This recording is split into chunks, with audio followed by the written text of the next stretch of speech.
A wonderful good morning to all of you. Right now we are discussing the chapter Force and Laws of Motion, and we are in a derivation of conservation of linear momentum for any system. तो हम किसी system की बात करते हैं कि system जिसमें कि कई बॉडीज हो सकती हैं, एटलीस्ट दो तो हैं, इसके अलावा और भी कई बॉडीज हो सकती हैं और वो बॉडीज को मिला के बनता है एक सिस्टम। जैसे फॉर एग्जांपल एक क्लासरूम, और क्लासरूम में जो स्टूडेंट्स हैं, मान लो 40 स्टूडेंट हैं, तो 40 स्टूडेंट्स को इंडिविजुअली हम बॉडीज़ में पार्ट करें तो 40 बॉडीज़ हो गई और एक क्लासरूम एक सिस्टम है। अंदर जो है स्टूडेंट धूम धड़ाका कुछ भी करेंगे, खेलेंगे, कूदेंगे, भागेंगे, दौड़ेंगे। सिस्टम में जो भी एक तरीके से मोमेंटम होगा वो रिमेन कांस्टेंट होगा। क्यों होगा? क्योंकि आपको मालूम है रूम नहीं मूव करेगा, रूम में कोई भी मूवमेंट नहीं होने वाला है, ठीक है। और कहाँ मूवमेंट सारा हो रहा है? सारा मूवमेंट हो रहा है वो जो बॉडीज हैं उनमें, ठीक है ना, वो मूव कर रहे हैं इधर से उधर, एक दूसरे को हो सकता है धक्का भी देंगे। तो इसी को हम लोग let's we continue this topic. क्या करते हैं कि let us consider we have two bodies, ठीक है, in a system, then total momentum of a body is कितना हो जाएगा? P vector equal to P1 vector plus P2 vector, so that change in linear momentum, अगर मान लो उनके momentum में change हो रहा है, बॉडीज के मोमेंटम में चेंज हो रहा है, लड़के जब उधर दौड़ रहे हैं, ठीक है, तो हो गया delta P vector equal to P1 vector plus P2, sorry delta P1 vector plus delta P2 vector आ गया, ठीक है। और अगर हम दोनों साइड t से डिवाइड कर दें, डेल्टा t से, मान लेते हैं जो टाइम इंटरवल है वो डेल्टा t के लिए है, तो delta p vector upon delta t, delta p1 vector upon delta t plus delta p2 vector upon delta t, ठीक है। हमने डिवाइड कर दिया डेल्टा t से, ठीक है, यहाँ लिख लो on dividing with delta t के साथ डिवाइड करने पर। अब इसको आप चाहें तो dp वेक्टर अपॉन dt भी लिख सकते हैं, डिफरेंशिएशन का फॉर्म होता है, पढ़ के आए हैं आप ऑलरेडी। ये स्मॉल जो चीज़ें होती हैं उनके लिए इस्तेमाल किया जाता है। तो यहाँ पर क्योंकि टाइम बहुत कम होगा, भाई हमने बताया ना मोमेंटम, अगर एक ने दूसरे को धक्का दिया, एक स्टूडेंट ने दूसरे स्टूडेंट को धक्का दिया, तो कितना कम टाइम होगा, तो उसको delta t tends to zero, इसका मतलब होता है टेंड्स टू जीरो, यानी कि बहुत कम है टाइम पीरियड, तो उसको हम ऐसा भी लिख सकते हैं, है ना। अच्छा भैया, इतना तो हमारे पास निकल के आ गया, इक्वेशन 1 हो गया, ठीक। अकॉर्डिंग टू न्यूटन के अकॉर्डिंग क्या होता है कि अगर मोमेंट है, मोमेंटम है, लीनियर मोमेंटम है बॉडी का, तो हम अगर उसको, ये सेकंड लॉ में बताया था न्यूटन ने कि external force is equal to the applied या delta P upon delta T, यानी कि the rate of change of in momentum is equal to the applied external force, ये बात बताई थी। साथ में न्यूटन ने यह भी कहा कि जो बॉडीज होती हैं तो उनके अंदर भी इंटरनल फोर्स कुछ होता है, ठीक है, लेकिन ये इसका एग्जिस्टेंस कब होता है? जब पेयर में चीज़ें होती हैं, ठीक। तो अकॉर्डिंग टू न्यूटन हम dp1 वेक्टर अपॉन dt को f1 external vector plus f1 internal vector लिख सकते हैं, ठीक। भाई पहली बॉडी है एक, तो दूसरी बॉडी जो उस पर फोर्स लगा रही है वो एक्सटर्नल फोर्स, और उसके अंदर भी कुछ फोर्स है, ठीक। इसी प्रकार सिमिलरली अगर आपसे कहा जाए dp2 वेक्टर अपॉन dt की बात करें, तो f2 external vector plus f2 internal vector हो गया, है ना, ठीक है। Therefore dp vector upon dt की वैल्यू देखिए आप ऊपर से, तो dp1 वेक्टर की वैल्यू रख दीजिए f1 external vector plus f1 internal vector plus F2 external vector और प्लस F2 इंटरनल वेक्टर। ठीक है, तो ये यहाँ पर इतना सा जो है आपके पास ये डेरिवेशन आ गया।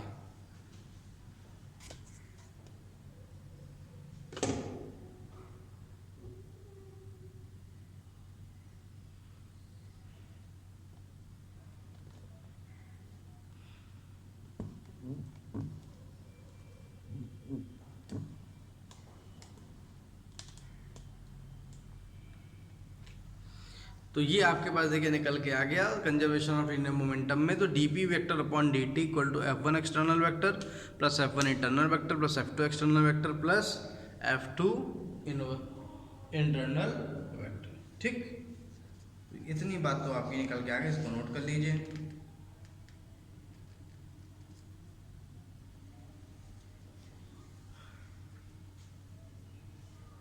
स्टूडेंट्स, तो मैंने टाइम और डेटा को सेव करने के लिए जो पॉज की थी वीडियो, आप भी पॉज करके वो नोट कर लीजिएगा पीछे का। Right now let's move further from here. अब इससे आगे बढ़ते हैं हम लोग। तो और करके आप dp वेक्टर अपॉन जो dt है उसको क्या लिख सकते हैं, F1 external vector plus F2 external vector एक साथ ले लिया हमने, है ना, और प्लस F1 इंटरनल वेक्टर और प्लस F2 इंटरनल वेक्टर। ठीक, ये हो गया।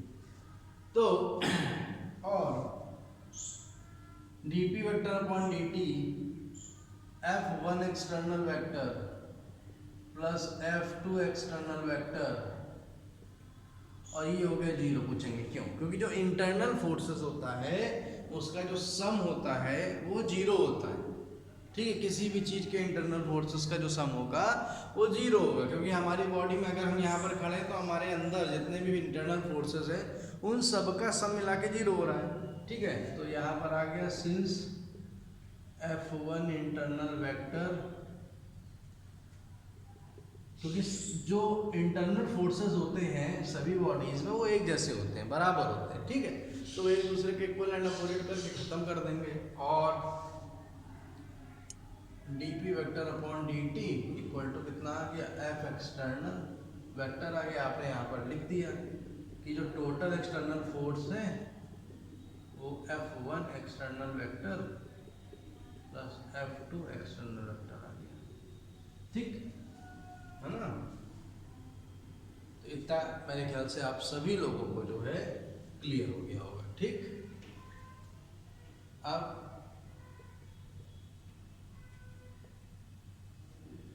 जीरो हो गया। अब मुझे क्यों? क्योंकि कंडीशन है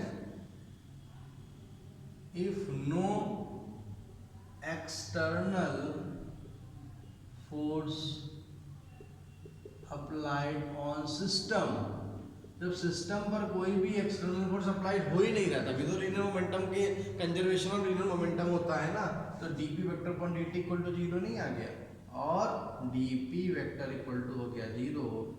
Therefore p vector equal to कितना आ गया, कांस्टेंट। ये हो गया linear momentum constant. But this is the law of conservation of momentum.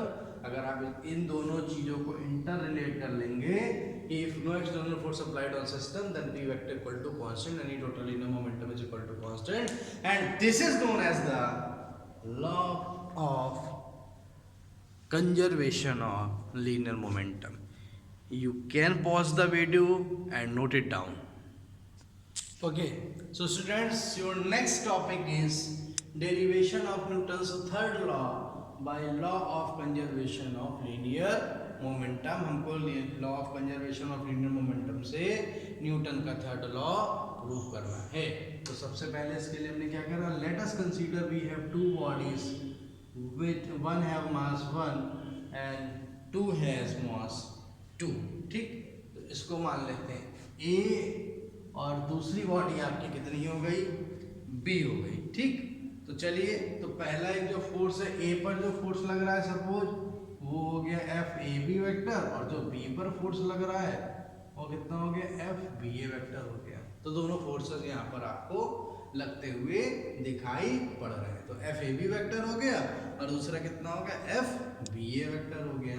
A B जो है ऑब्जेक्ट्स हो गए, M1 M2 क्या हो गए, उसके मासेस हो गए। ठीक, तो ये डायग्राम बन गया, ठीक है ना।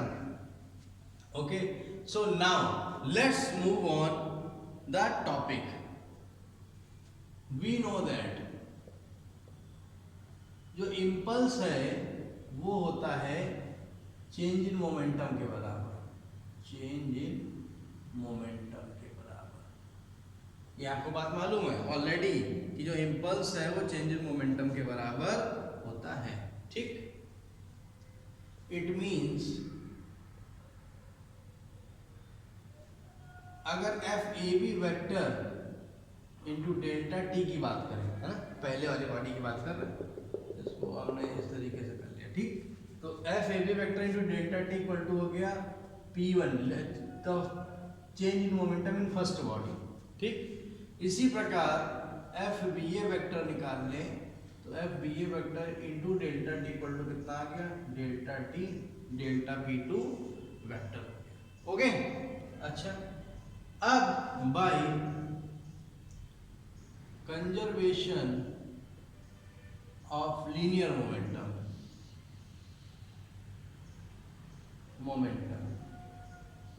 जो डेल्टा P1 वेक्टर है प्लस डेल्टा P2 वेक्टर है, अगर कोई एक्सटर्नल फोर्स अप्लाई नहीं हो रहा है तो जीरो के बराबर होता है। यही तो कंजर्वेशन ऑफ लीनियर मोमेंटम है।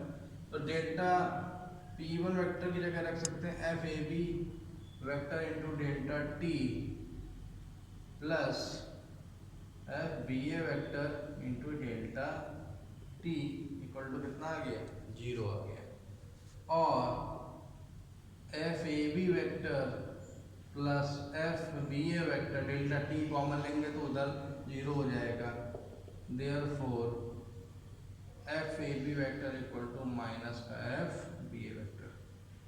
This is Newton's action reaction law, that's it. तो ये कितना बढ़िया सा एक डेरिवेशन है, कई बार एग्जाम में आता है और एग्जाम में अगर आता है आपके तो आप इसको कर भी सकते हैं। ठीक है, इसको नोट कर लीजिए पॉज करके वीडियो। ध्यान रखिए पॉज करके वीडियो और आप डाउनलोड एक तरीके से नोट करेंगे तो डेटा की सेविंग भी है और थोड़ी सी टाइम की सेविंग भी है।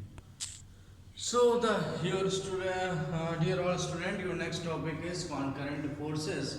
तो concurrent forces को समझना है कि होते क्या है concurrent forces. If the force applied to a body are such that their lines of action meet at a single point, then these forces are called concurrent forces. Let us take an example. हमारे पास एक point है O जिस पर एक F1 vector force किसी direction में लग रहा है, F2 वेक्टर किसी डायरेक्शन में लग रहा है, F3 वेक्टर किसी डायरेक्शन में लग रहा है, लेकिन इन सबकी लाइन ऑफ एक्शन कहाँ पर मिल रही है, एक पॉइंट O पर आकर मिल रही है। That is why we can say here these are concurrent forces, because ऐसे सभी फोर्सेस जिनकी लाइंस उन फोर्सेस के डायरेक्शन में अगर पीछे की तरफ लाइन बनाए और वो किसी एक पॉइंट पर मिल जाती हैं तो उसको बोलते हैं लाइंस ऑफ एक्शन। ठीक, तो इसको हमने दिखाया है। रिजल्टेंट अगर इनका पूछा था तो आपको मालूम है F1 vector plus F2 vector plus F3 vector होता है। अगर आप x कंपोनेंट पूछे तो आपको ये भी मालूम है Rx equal to F1 cos alpha 1, F2 cos alpha 2, F3 cos alpha 3। Angle सारे यहाँ से हॉरिजॉन्टल से स्टार्ट हो रही है, अल्फा 1 है, ये अल्फा 2 और ये अल्फा 3 है। ठीक, इसके बाद y कंपोनेंट पूछा रहे तो Ry equal to F1 sin alpha 1, F2 sin alpha 2, F3 sin alpha 3 हो गया। मैग्नीट्यूड पूछा जाए तो आपको मालूम है R equal to under root RX square plus RY square. tan alpha पूछे Ry अपॉन RX होता है। अब इन इक्विलिब्रियम एक एग्जांपल लिया हमने, एक F3 वेक्टर ऐसे लग रहा है, ठीक, डायरेक्शन में नीचे की तरफ, एक F1 वेक्टर A, एक B फोर्स है F2 वेक्टर, इन दोनों का रिजल्टेंट यहाँ पर सपोज कहीं आएगा जो F1 vector plus F2 vector होगा, and this is just opposite to the F3 vector. ठीक, इसको आप घुमा सकते हैं फ्रॉम फिगर 2, इसको 2 कर लीजिए, ये 2 हो गया and this is the 1। Okay, तो आपको दिख रहा है साहब कि F1 vector equal to F1 vector plus F2 vector equal to minus का F3 vector, equal and opposite दिख रहा है ना, और F1 vector plus F2 vector plus 3 vector equal to 0, यानी in equilibrium the sum of concurrent forces is 0। ये हमेशा ध्यान रखना है कि जब भी इक्विलिब्रियम होगा तो F1 vector plus F2 vector plus F3 vector ये 0 होगा। तो जो एक्चुअल में लॉज ऑफ मोशन एंड जो फोर्स की बात थी वो सिर्फ इतनी ही थी, ठीक है। एंड अब इसके आगे जो शुरू होगा वो होगा फ्रिक्शन का पार्ट शुरू होगा। तो बहुत इम्पॉर्टेंट है, इसको वीडियो पॉज करके आप नोट कर लीजिए और कंटिन्यू रहिए, इसी में आपको बहुत सारी चीज़ें और भी मिलेंगी। नेक्स्ट क्लास में फिर मुलाकात होगी, आप इसको नोट कर लीजिएगा।